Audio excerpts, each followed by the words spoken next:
Shalom saudara-saudari yang terkasih dalam Tuhan. Berjumpa kembali bersama saya Romo Manaik Martinus Sinaga dalam program Bilik Bincang Iman Katolik. Tema bilik pada hari ini adalah doa pribadi dasar merasul. Saudara-saudari, doa pribadi memiliki kaitan erat dengan kegiatan merasul. Bahkan doa sering dipahami sebagai dasar melakukan berbagai kegiatan rohani dan sosial sifatnya. Tanpa doa, kegiatan merasul cenderung mewartakan diri sendiri. Itulah sebabnya gereja menekankan betapa pentingnya harmoni antara doa dan karya kerasulan. Dalam Katekismus Gereja Katolik dikatakan dengan baik bahwa doa itu merupakan hubungan personal kita manusia dengan Allah, Allah yang hidup, Allah yang benar. Santa Teresia dari kanak-kanak Yesus pernah mengajar kita bahwa doa yang baik itu adalah pengangkatan jiwa atau suatu permohonan kepada Tuhan.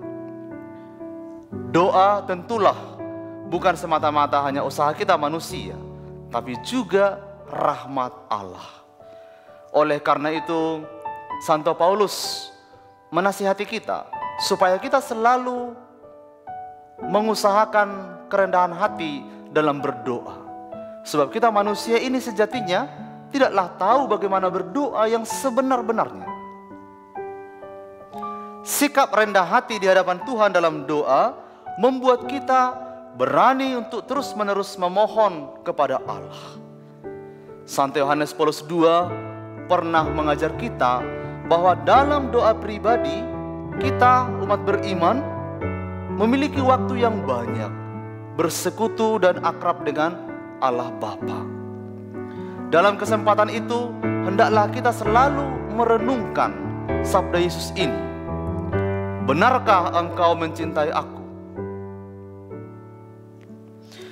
Selain itu, dalam doa pribadi, kita membiarkan diri dibentuk dan dipenuhi oleh Allah dengan kebijaksanaannya. Sehingga kita kelak dapat menjadi pembimbing-pembimbing rohani yang baik. Setidaknya di tengah keluarga, komunitas, dan di tengah gereja kita.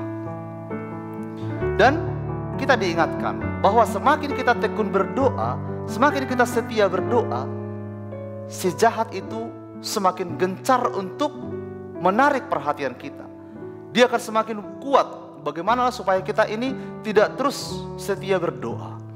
Itulah fungsinya si jahat bagi orang yang tekun berdoa. Maka si jahat akan berusaha mengalihkan perhatian kita, menarik waktu kita, seolah-olah banyak hal yang baik yang kita lakukan, padahal sebenarnya tidak terlalu penting untuk kita lakukan. Saudara-saudari, suasana akrab dengan Allah dalam doa mendukung pelayanan kita di tengah gereja dan masyarakat. Dalam doa pribadi, kita bersama membiarkan diri kita ini belajar hidup dari roh untuk menyuarakan firman Tuhan dengan lantang, dengan berani, dengan setia. Dengan demikian, kita hidup secara kontemplatif di tengah dunia. Ini panggilan yang indah dari seorang Kristiani. Telinga kita, mata dan hati akan semakin tajam untuk melihat tantangan, bahaya, dan semakin peka pada kebutuhan sesama kita.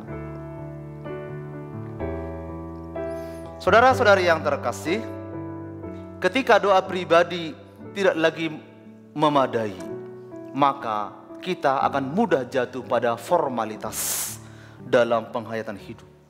Kita pun tak akan mampu lagi meyakinkan sesama dalam karya-karya kerasulan kita. Bahkan lebih lagi, bisa saja kita menciptakan skandal yang menghembuskan keburukan di tengah umat. Biarawan-biarawati dan umat sekalian, kita dipanggil untuk menjadi pendoa, menjadi pribadi-pribadi yang berdoa dan hidupnya suci. Hendaklah setiap karya kerasulan kita diresapi oleh doa-doa pribadi kita. doa pribadi yang mendalam akan Tuhan. Itulah yang akan menjadi kekuatan kita, daya kita untuk terus mewartakan Yesus sebagai Allah yang hidup dan Allah yang benar. Akhirnya para saudara-saudari yang terkasih, doa kita yang benar haruslah berpuncak pada Ekaristi yang kita rayakan. Maka kita semua dipanggil untuk menyatukan seluruh doa-doa kita dalam karya perayaan Ekaristi. Melalui perayaan Ekaristi, kita menyatukan seluruh diri kita dengan Kristus dalam misteri cinta kasih. Ekaristi adalah sumber dan puncak hidup kita, adalah puncak dari seluruh doa-doa pribadi kita. Tuhan memberkati.